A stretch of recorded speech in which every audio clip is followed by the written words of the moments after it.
Assalamualaikum warahmatullahi wabarakatuh. Perkenalkan, nama saya Nova Nurdila dengan NIM 2213724 dari Prodi S1 Teknik Pertambangan. Baiklah, di sini saya akan mempresentasikan hasil dari Praktikum Survei dan Pemetaan dengan judul menempatkan dan mengukur garis lurus di antara dua bangunan. Baiklah, tujuan dari praktikum ini adalah agar mahasiswa terampil dalam menempatkan titik-titik pada garis lurus di lapangan di antara dua bangunan yang ada halangan dari ujung ke ujung. Kedua, agar mahasiswa terampil menempatkan titik-titik pada garis lurus di lapangan yang ada halangan di tengah.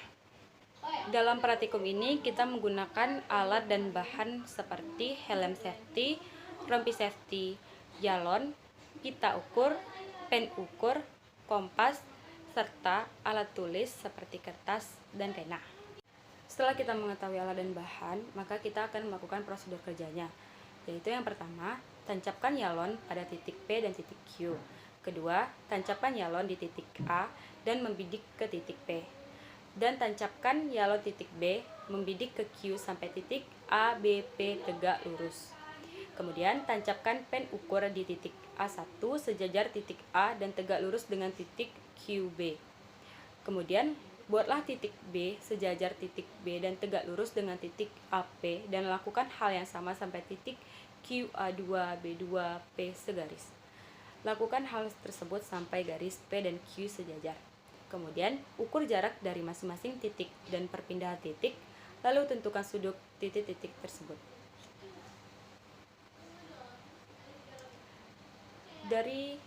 Dari prosedur kerja yang telah kita lakukan dan kita laksanakan di lapangan, maka kami dapat mendapatkan data praktikum dari pengukuran yang kami lakukan, maka didapatkan hasil sebagai berikut. Pertama, titik PQ dengan jarak 10,3 dengan sudut 198 derajat.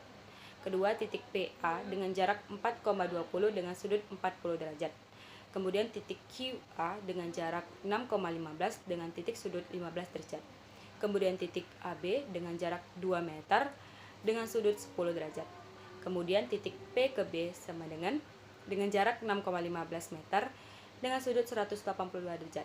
Kemudian titik QB dengan jarak 4,20, kemudian titik sudutnya 20 derajat. Kemudian titik AP ke P jaraknya 4,15 dan sudutnya 194 derajat. Kemudian titik A1 ke Q dengan jarak 6,17 meter dengan sudutnya 18 derajat. Kemudian titik A1 ke B1 dengan jarak 2,3 meter dengan sudut 12 derajat. Kemudian titik B1 ke P dengan jarak 6,15 dengan sudut 189 derajat. Kemudian titik B1 ke Q dengan jarak 4,16 meter dan sudutnya 19 derajat.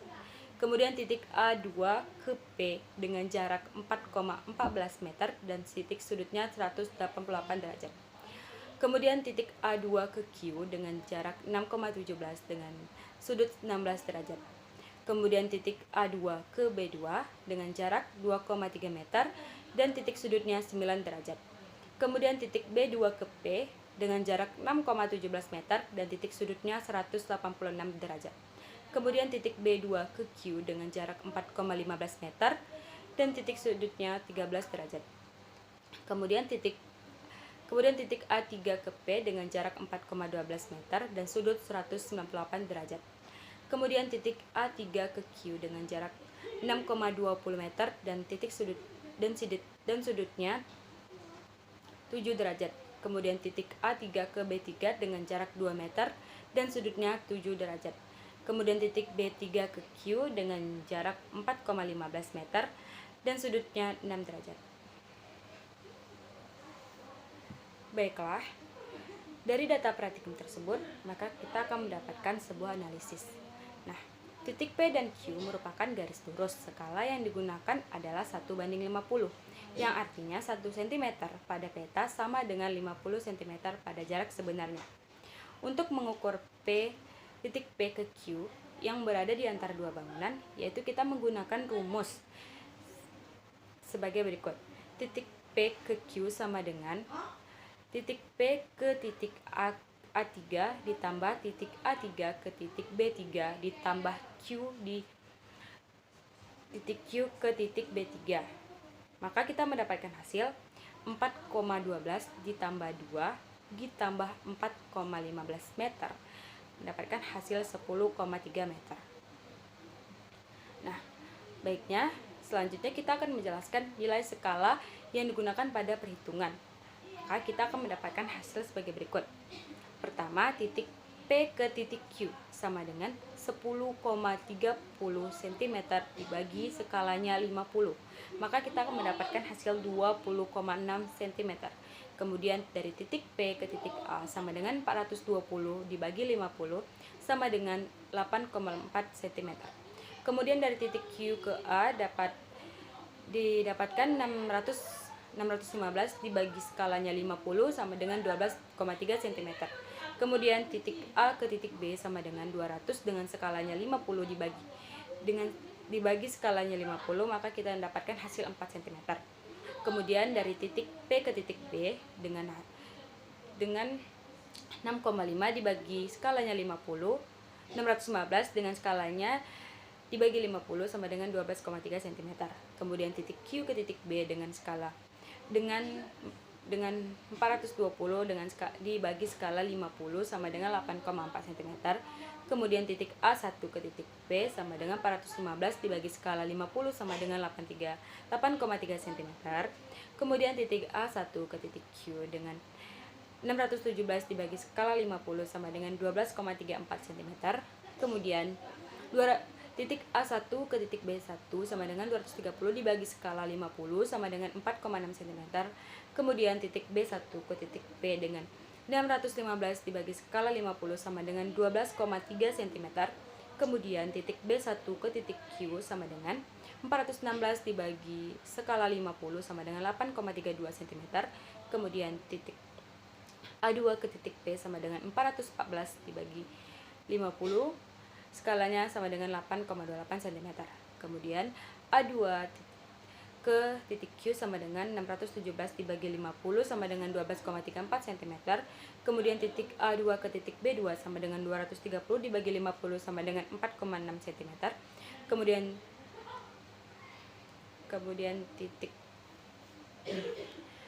titik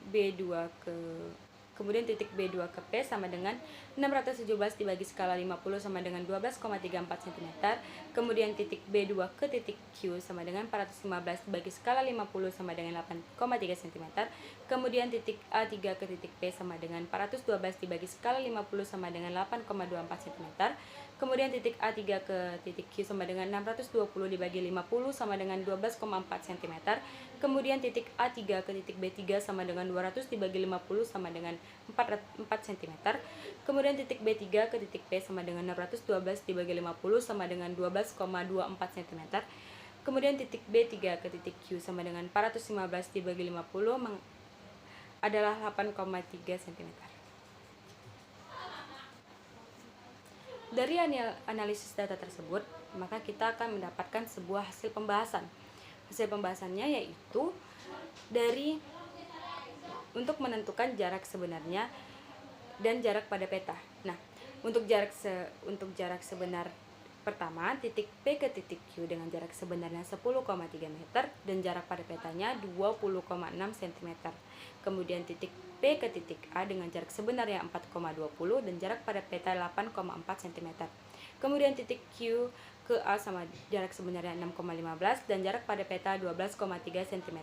Kemudian titik A ke titik B jarak sebenarnya 2 meter dan jarak pada peta 4 cm. Kemudian titik P ke titik B jarak sebenarnya 6,15 meter dan jarak pada peta 12,3 cm. Kemudian titik Q ke titik B dengan jarak sebenarnya 4,20 meter dan jarak pada peta 8,4 cm. Kemudian titik A1 ke P dengan jarak sebenarnya 4,15 dan jarak pada peta 8,3 cm. Kemudian titik A1 ke titik Q dengan jarak sebenarnya 6,17 meter dan jarak pada peta 12,34 cm. Kemudian titik A1 ke B1 dengan jarak sebenarnya 2,3 meter dan jarak pada peta 4,6 cm. Kemudian titik B1 ke P dengan jarak sebenarnya 6,15 meter dan jarak pada peta 12,3 cm. Untuk titik B1 ke Q dengan jarak sebenarnya 4,16 meter dan jarak pada peta 8,32 cm. Kemudian titik A2 ke P dengan jarak sebenarnya 4,14 meter dan jarak pada peta 8,28 cm. Kemudian titik A2 ke titik Q dengan jarak sebenarnya 6,17 meter dan jarak pada petanya 12,34 cm. Kemudian titik A2 ke titik B2 dengan jarak sebenarnya 2,3 meter dan jarak pada peta 4,6 cm. Kemudian titik B2 ke titik P dengan jarak sebenarnya 6,17 meter dan jarak pada peta 12,34 cm.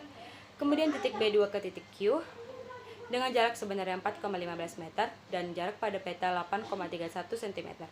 Kemudian titik A3 ke titik D dengan jarak sebenarnya 4,12 meter dan jarak pada peta 8,24 cm. Kemudian titik A3 ke Q dengan jarak sebenarnya 6,20 meter dan jarak pada peta 12,4 cm.